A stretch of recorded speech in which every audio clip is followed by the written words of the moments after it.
It's kind of a long one, but all right. About 25 years ago, a group of NCR settlers pushed way south into Baja. I guess it doesn't seem so far now if you look at a map, but back then they were out of ways. They built this little shanty town around a well in the middle of nowhere. Called it Rattletail.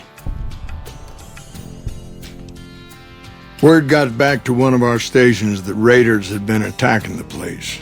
I went out with 6 rangers. We must have been on the trail for a week before we got to Rattletail. We lost one woman to night stalkers and another almost died of dehydration. When we reached the place, it's 6 shacks set up around an old well.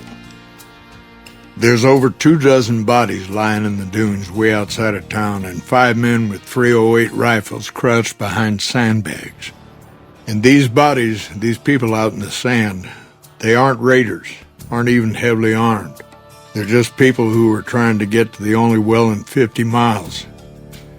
I didn't have to talk to the men to see that they did not care one bit. They had planted an NCR flag over the well, and they would not budge until every last one of them was laid out dead and cold. So I walked up and told them there was a group of raiders coming, 100 strong. I made up some cockamamie name for them and everything. The men looked at each other, looked at us, and asked me what we were going to do about it. I told them we would take them back into NCR territory because we had already lost 10 rangers on the way out. 10 rangers, 5 men with .308 rifles. Well, that was enough for them. They packed up what they could and we took them back north. Last I heard, they settled somewhere in Anza Borrego. Raised bighorners.